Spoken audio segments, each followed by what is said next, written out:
Hey everyone, and welcome to the 8-Figure Agent Podcast. My name is Jared Larson, and I'm joined by my co-host Matt Walker, CEO of Swivel, the world's most flexible financial services CRM.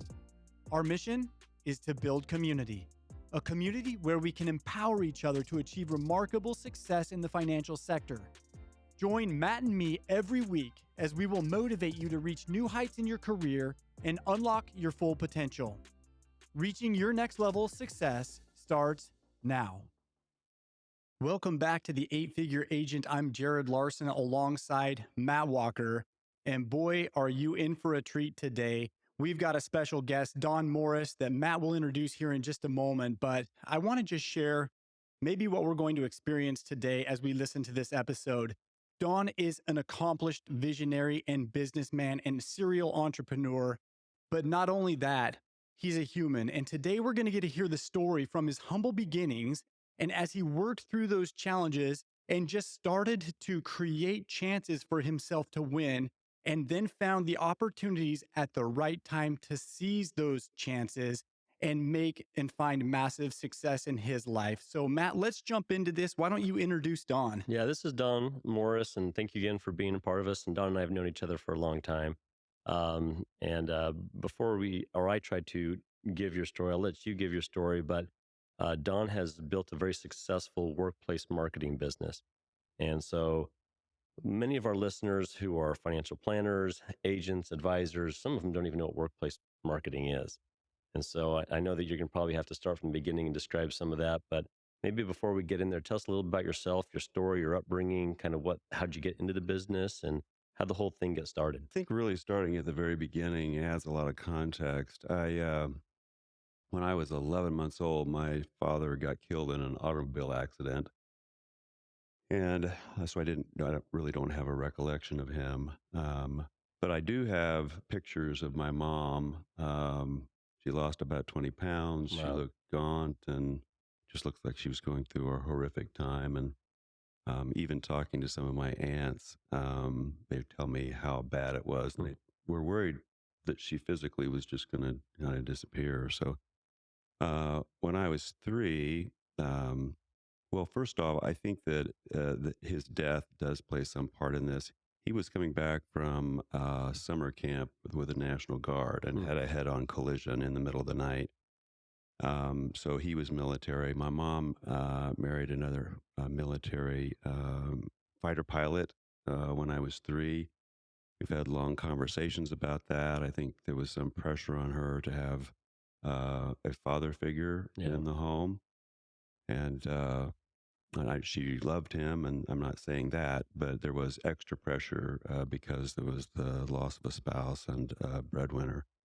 So because he was a fighter pilot, we moved many, many times. From the time I was 3 to the time I was 19, we moved 35 times.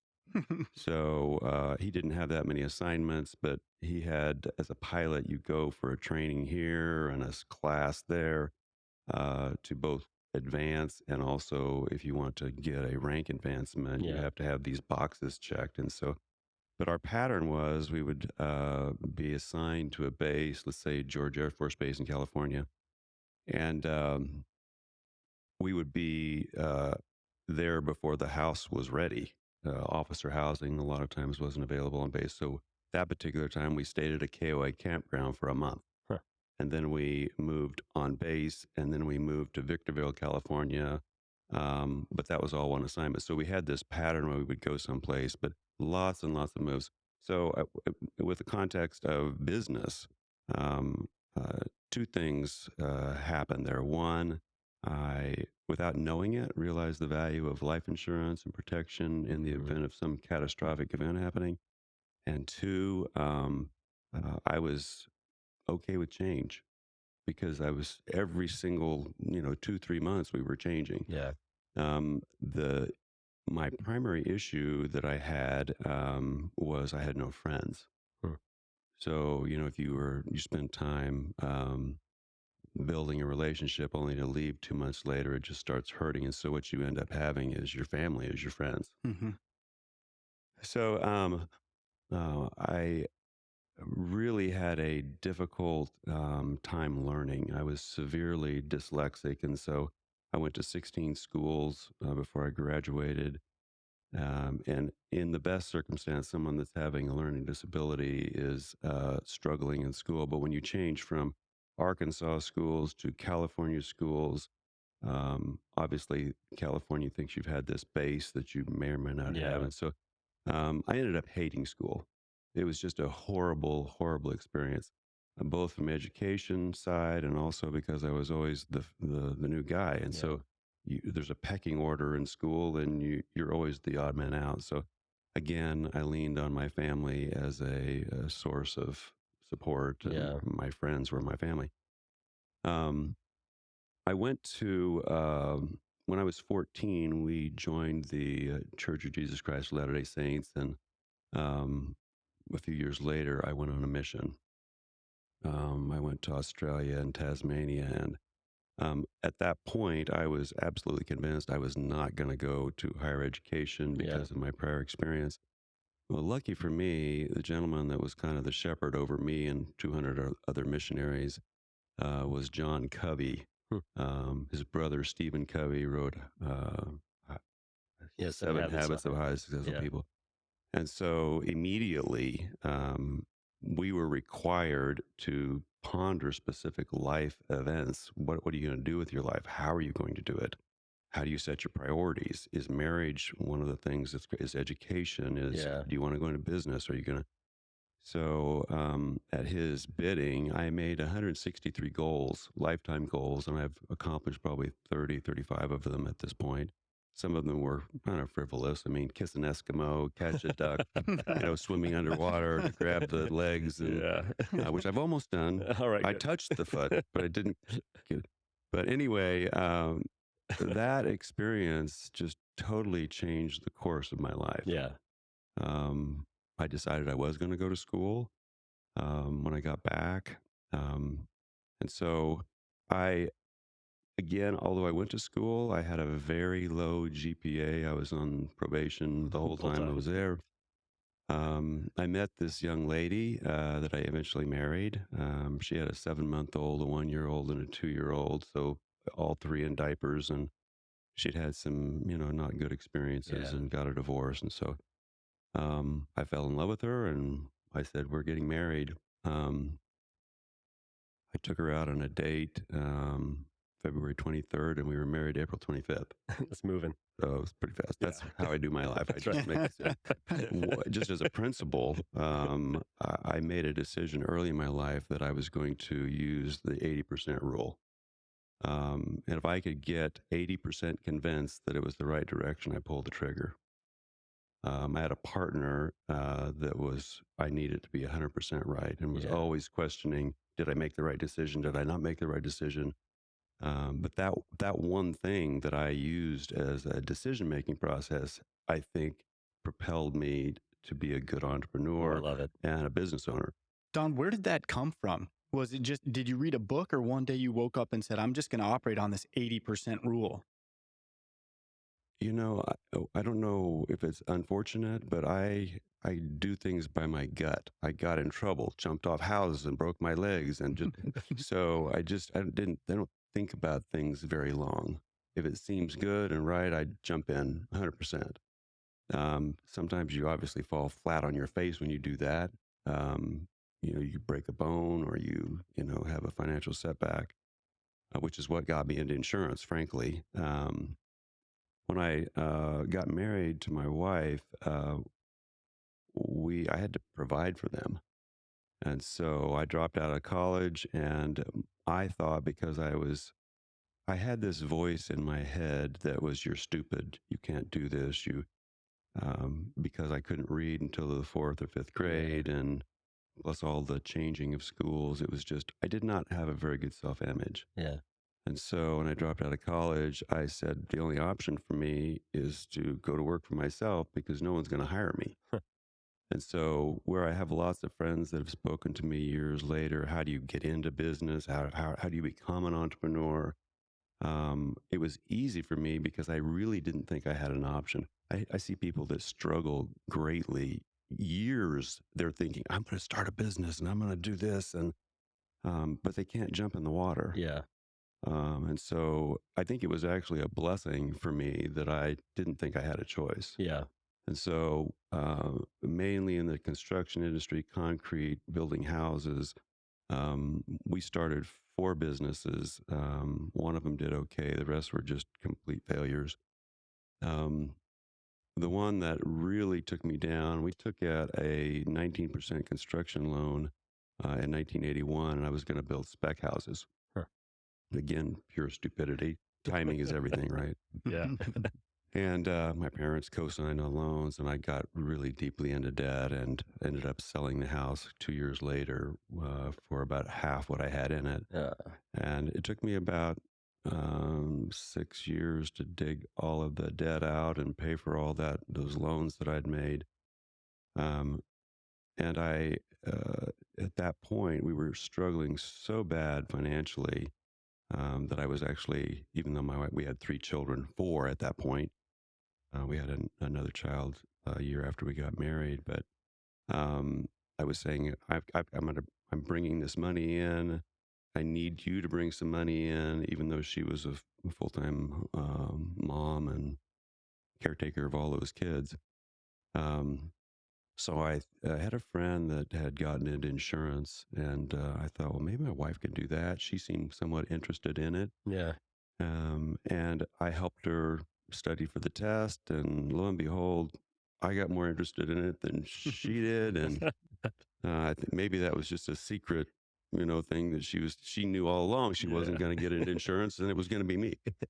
And I had some really bad experiences. I had I won't say his name, but I had a local agent that he shepherded me, but he ended up being a crook. And 6 months later, I called a friend of mine, and he recommended I go to a Mass Mutual, then Connecticut Mutual, to a company that really had a training program, which is what we ended up doing as we went to this program. And I immediately, anyone that's been in insurance knows the drill. They want you to, here's your list of 100 friends and family, and you've got to go see them when they're at home. You can't talk to them while they're working. And so I made a couple of key decisions at that point. One, I wasn't going to take away my family time, so I had to find something that wasn't night and weekends. And then I also realized that I didn't want to go to people's homes. So I sold enough insurance to go back to the home office school, and rah, you made it to your year mark. And, and they would parade these different departments in front of you. And the one that really caught my attention was this Worksite marketing. I don't know if they even had a name for it at that point, but basically you would go to an employer and say to them, please let me talk to your employees on company time. If you do that, I can get them a discounted rate and maybe some underwriting softening. If we're really lucky, maybe we can get the underwriting waived. And so that's what we started doing. My wife and I decided our big goal was to sell 1 million life insurance policies. So we set this huge, enormous goal. And we were destitute. We were actually living in a little building behind my sister-in-law's house. They had a dairy farm in southern Missouri. And so we lived there 4 years and started the business that we have now in that shack, basically. Wow. We had there was chickens in there when we got there, and we shot all the chickens and shoveled the manure out and made that our house for 4 years. Wow.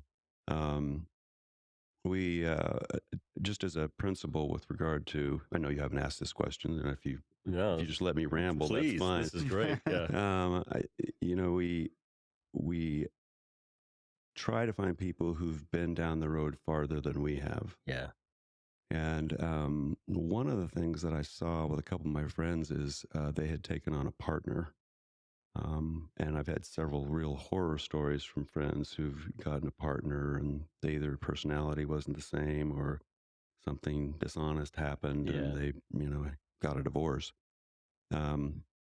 But in my experience, my 45 years in insurance, I have had zero really bad experiences. I've had some really incredible experiences using a partner. So, as a business principle, I have found that if you find someone that you have a connection with that has similar goals and morals that you do, you see right and wrong the same way, it really was a huge help for me Yeah. to have a partner. And my wife and I ran our business on the side. We sold a couple of very large business accounts that let us come in and see all their employees and introduce them to permanent life insurance. 100% of what we did was permanent life insurance back then. And at the same time, we met a gentleman in Kansas City who became just a dear friend. He was doing this with KinderCare and La Petite Academy, were two of his very large Okay. accounts, Yeah. and he had done a worksite marketing plan with them, and so he hired us to help enroll those businesses. And so we were doing two things. We were working with my eventual partner and also running our own business on the side because it wasn't big enough to support our family, or at least what we thought support meant. Yeah. And after about 3 years of that, we decided to merge our companies. Now, were you the one doing the enrolling? Well, in our original, we did the enrollment, we did administration, we You did it did the all. billing, and back in those days, the billing was horrible. I mean, we did some very small school districts, 20 to 25 teachers. Yeah. And we found that the insurance companies weren't really ready administratively to do billing. And we found teachers from one school district on the bill from another school district. But anyway, to answer your question, we did everything. There was no one else to do anything. So we did all the underwriting. If someone had an underwriting issue and we had to give more medical information, we did that, plus communicate with all the people that are now our policyholders. So we basically had an insurance agency, but it was directed only toward worksite marketing. Now, when you say billing, just be clear for all those that are listening. What is billing? Is it going in there and pulling the premiums out for people's paychecks? What is it exactly that you're doing when you're billing? Yeah, so you, as opposed to going to an individual's home and getting a check from them, a void check, and setting up a debit from their checking account, this was all done through the payroll department of the employer. So you would give them what was called a list bill, and it would say John Doe deducts $16.32 every 2 weeks. And then they would collect that, and then the employer would then send that to the insurance company. Gotcha. So it really was a much easier. What the two things that really I thought were awesome doing this part of the industry was you had almost no underwriting. When I was doing individual policies, 20 to 25% of my policies came back with some underwriting requirement. Yeah. And many of them got declined or rated. They raised the premium for that individual. In worksite marketing, they don't do that. So Quick transaction. Unfortunately, if someone leaves an employer, then there's this huge hurdle. How do they pay for it? Yeah. So we lose a lot of the people that are terminating, going to a different employer to work. But for purposes of the ease of getting the money to the insurance company and keeping the policy in force, A lot easier. it was much easier.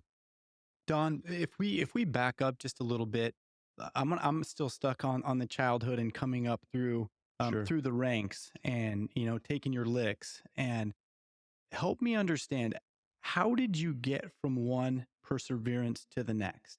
How did you get from one move to the next to these challenges and struggles? What is even the first step that you took? And then two, how did that shape your thoughts that led to success in business? Well, let me answer a different question. I think that, as I said initially, that the family were my friends. So my direct answer is they were my support system, and so I always had them to fall back. One of the positives is if I went to school and there was someone that wanted to bully me, he would only bully me for 2 months because I'd be gone. So I'm just going to disappear and goes away. But I will. This is I think a critical thing. And there's this debate about whether do you do what you do because of DNA, or do you do what you do because of environment? My school is, I think it's quite a bit of both. I think there's a lot of stuff built into us. I mean, hormones drive appetites and actions and anger or calmness, or so I know there's a lot there, but um, because didn't have my father's DNA that grew up with me, I can say that he greatly influenced me. He was a very, very strict disciplinarian, which I didn't like at all at the time. I think there's some great benefits now, but he was a fighter pilot, and their whole life was checklist.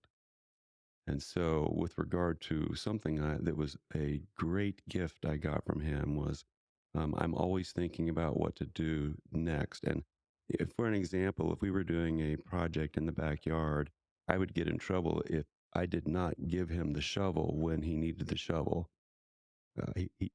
If he had to ask for the shovel, I got in trouble. So it was a little bit psychotic, frankly, because my mom was very calm.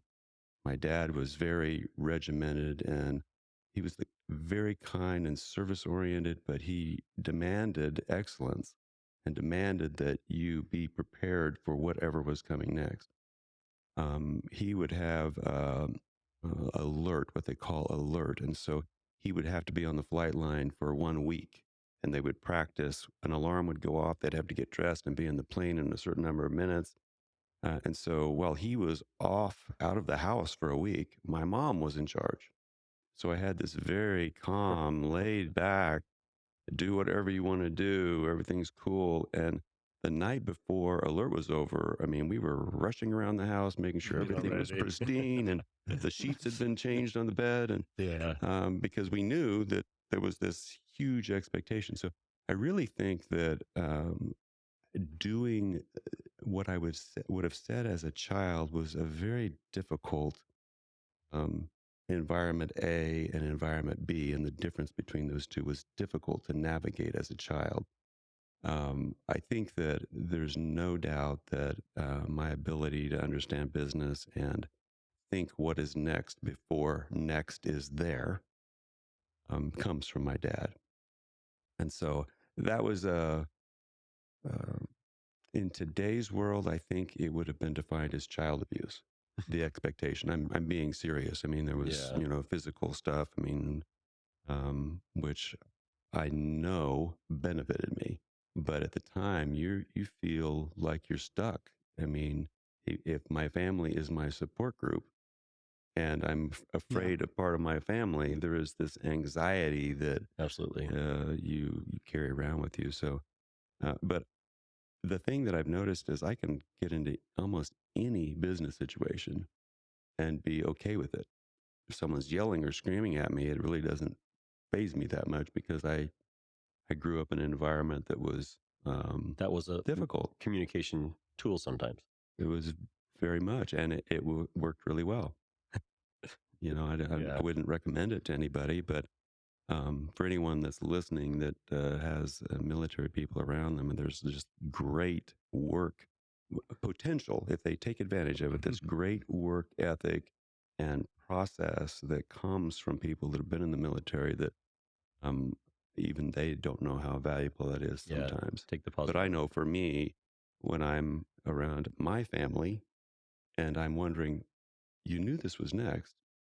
We're leaving on the plane tomorrow. You probably should pack. Why didn't you pack? So it's this being able to think what's next, I think, was a benefit for me. Have you adopted similar expectations in some regard in business and as you move forward in terms of holding people to expectations, or? It's a good question. I think I have adopted the checklist for certain and processes. I think systems are crazy important because you do something once and you come up with the right way to do it, then you don't have to think about it again. So for that, the checklist I think is a critical thing. I uh, go the other way with regard to expectations on people. My window, the way I filter information is, you know what you're supposed to do. My expectation is that that is not my responsibility anymore for that to be accomplished. It's yours. And so I probably give too much latitude, and don't hold to account as much as I should, because I said to myself, millions probably is not the right word, but I'm not going to be like my dad. Yeah. In this area of my life, I'm going to be more patient with people, and I'm going to, let them do their thing. And so that's been a deficit, frankly. Um, I've done, very well in business, but that's an area probably I could do better. Someone from the outside looking in would identify it very quickly, but I'm not going to change it. Yeah. It's just, it's just who I am. And, there's this uh, stress thing that happens to every one of us. And I heard it explained once where this line in the center going left and right is who you are. And the farther you have to go above it because of a job or an expectation, or below it, it requires energy. And that energy wears you out. And so you really need to be you, or you're intentionally, if once you know it, are adding stress to your life. Yeah. And it wears on you. So one of my goals has been to try to stay as close to who I am I love as this. possible. You cannot be someone else. Yeah. And I think there's a lot of us that try to do that. Well, I've watched you over the years, and you've nailed that. That's been a big takeaway in my life on who you are. Walk us through, you started this business, you kind of built it up, you kind of walked us through that story. You clearly exploded it at one point. What created this explosion? What created this growth? I mean, did you take on investors? Did you just do it yourself? I mean, No, it was all bootstrapped. My wife and I did it by ourselves for the first 4 years. She did everything with me. I think having, if just as a, and you might have to bring me back to the question because I derail myself sometimes, but I think having a supportive family unit, oh yeah, or partner, or in my case, my wife, um, without her supporting my craziness, um, which she would call it a lot of times, and others might call it. Um, you're bumping off that who you are, so you're having to be someone else. So now I'm creating friction at home. yeah, I'm trying to be someone my wife wants me to be, or my partner wants me to be, and you can't do that. So I can't over express how important it is to have someone that's with you, that gets you, yeah, that even though they may not understand, they trust you enough to let you be you. And that's a very difficult thing to find. yes, agreed. It's just, but if you really want to be an entrepreneur, and not get divorced, um, you really need to find someone that's very supportive at home, because it really takes that. When you come home and you let your hair down, you can't have all this stress created because they don't get you. Yeah, So with that in mind, with regard to your question, I talked earlier about partners. I think that there's a way in which we look at the world. In my partner's view, he was, well, to be fair, he was 15 years older than I was. yeah, So I think his risk, the two things that I think, after 21 years, I decided to buy him out. So it was pretty good for a long time. yeah. So I don't take this wrong. But he was wanting to make a 100% decision.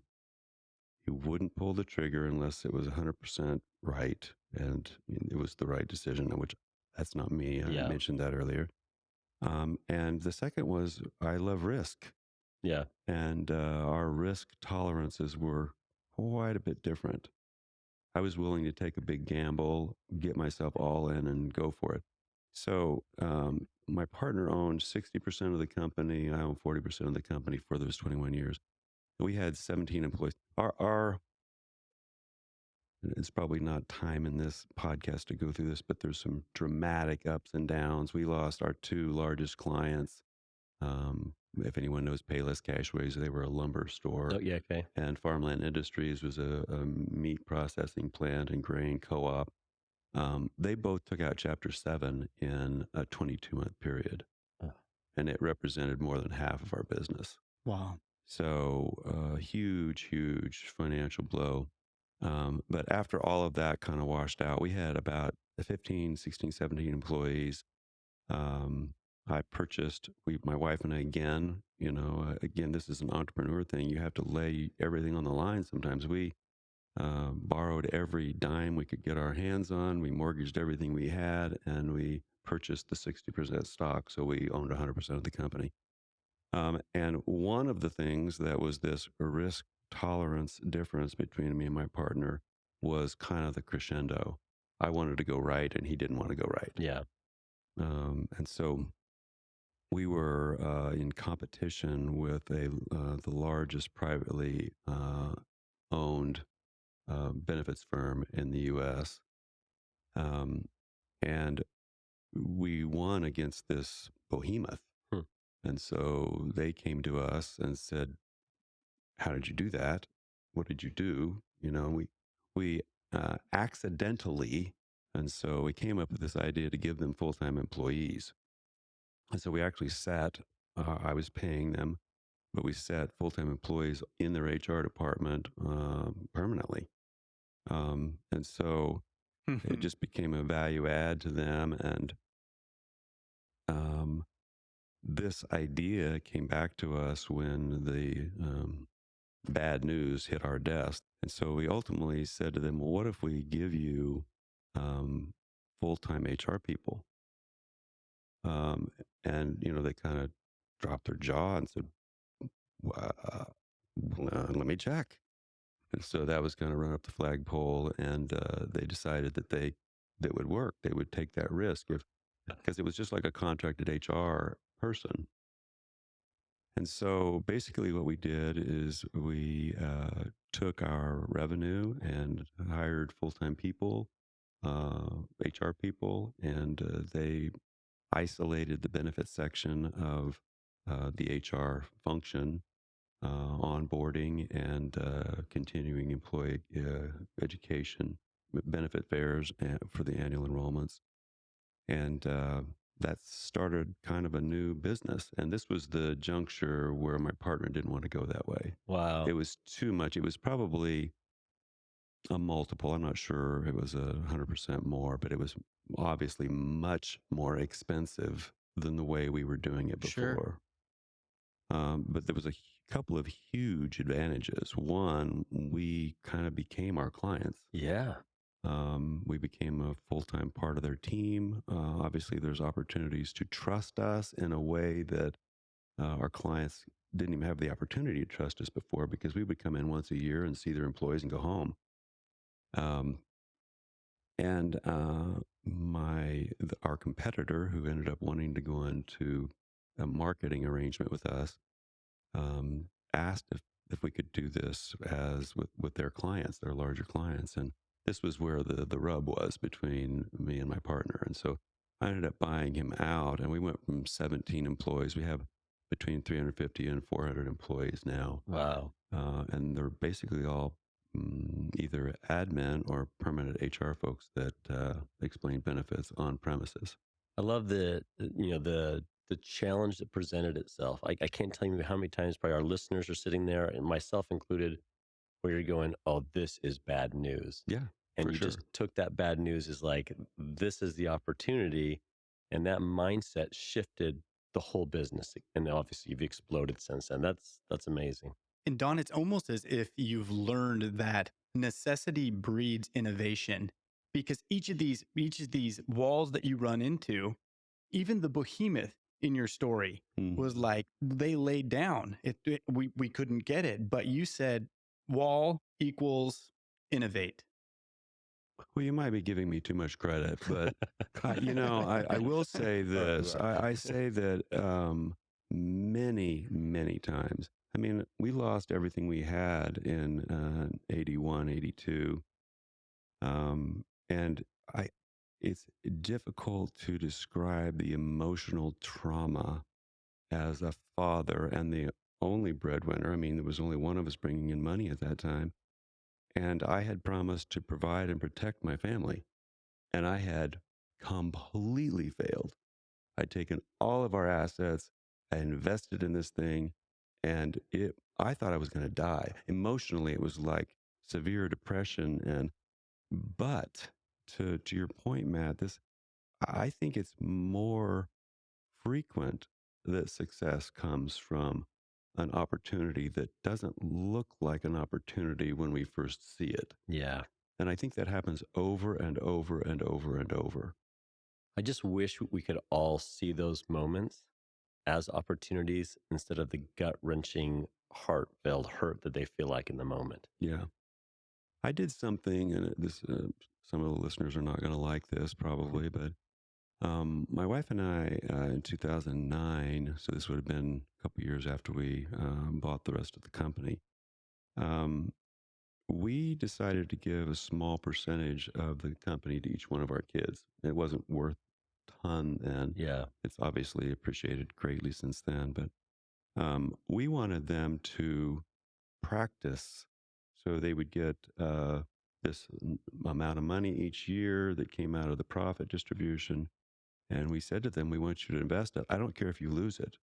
I want you to practice Getting out there. getting out there. I think that, and this is because I, quote, failed in public education, I really, it just rips my heart that the message we get from public schools and not public and private schools is an F is a failure. Yeah. I just think it's horrendous. Yeah.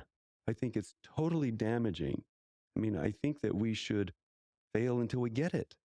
I love it. I really think that the concept of education should be what this concept has done is it's made us afraid to try. Correct. Because you get your hands burned every time you fail. Yeah. It's a black mark. Yeah. I love it. It's like you did something horrible. Versus the failure just being part of the process. You have to fail to succeed. There is no way around it. There's not a single person that succeeds that hasn't failed. Yep. And so it's not that I want to embrace failure, but I do want to embrace try. Yeah. I want to get out there and I want to try stuff. I really think of all the people that have talked to me about starting a business, they want to know what the secret is. The secret is to jump into the deep end. That's it. Get in there. You've got to go try it. And figure it out. It's going to be messy. It's not going to feel good a lot of times, but it's not the same as learning from a book. Yeah. It's just not the same. Anyone that's actually physically done something with their hands or with their mind or created something, you don't get it the first time. I love that. We always ask our guests, what one bit of advice would you give, advisors and agents listening? And I love this one. Just get in the deep end and try. Is there any other last words you would want to share with listeners? Yeah, I would say, Matt, that it's something around this failure thing. I think that we need to fail fast. We need to try things. For me, at least, you say these things. Is it a recommendation to people? I don't know. Your situation may be completely different, but you can't wait till it's 100% decision unless it's a life thing. You know? If you're in the space shuttle, you have to have it right. But most stuff's not that way. Yeah. If you're a heart surgeon or a brain surgeon, you have to get it right. But that's not that way when you're trying to start a business. I think you've got to get it mostly right and try it. And keep going. Your brain only gets you so far. The thought of what I should be doing gets you so far. But at some point, you've got to put the paper down and go try it. Yeah. And not be afraid of it. You're really looking for what can I learn by trying it that I can modify that might make my odds better the next time. That's basically what I would say. Don't be afraid to fail. Don't do stupid things. I'm not saying that at all. I'm not advocating that. What I am advocating is just go try stuff. Love it. And it really, I think, should try stuff in a lot of venues, in a lot of areas, not just business. I think just this childlike wanting to go try stuff, it shouldn't go away when we're an adult. Yeah. Don, do you think your ability to adapt that mindset has come from not attaching yourself to an outcome? Can you Probably. Can you fail more easily because you're not worried about the perfect outcome? Well, absolutely. There is no question. I mean, how hard is it when you have to have the decision 100% right before you take the step? It's almost impossible. And worse than that is coming back the next day and second guessing the decision you just made that was supposedly Sure. 100%. Because I've already started down the trail. I've wasted X percent of energy going down that track only to second guess myself and go back and, well, maybe it was only a 99% decision. I should try to make the 1% even better. It's just, I think getting out there and actually trying it is because, the, frankly, the reason that I wanted my kids to go try investing, try to start something, is because I wanted them to just jump in. And I know they're not going to win the first time, but I don't want them to be afraid of fear. Yeah. Hmm. I love Or it. afraid of failure. I love it. And it's not that I don't have anxiety when I make a big decision. It's there, but you say to yourself, I'm going to do it anyway. Yeah. Well, Don, I want to thank you for being on this episode with us. Number one, thank you for being real and honest and sharing transparently. And I think that candid nature that you bring has probably helped bridge the gap for many of our listeners today. And for those of you that have joined us today, I want to thank you. And I want to ask you to really think about the things that we've heard from Don today. He has just opened up his heart and shared and poured into us today. Ponder those things that he's talked about. See what changes or adjustments or tweaks or failures you could even jump into, or what deep end you may need to take a swim in to find your next level of success. I want you, if you've liked something, if you've heard something, comment, like, share this podcast with anybody who you see fit. And we're looking forward to seeing you on our next episode. Thank you so much for hanging out with us today. If you enjoyed this episode, make sure to subscribe and follow us on your preferred platform wherever you listen to podcasts. Remember, success loves company, so share this podcast with someone who you think might enjoy it too, and let's build a community together.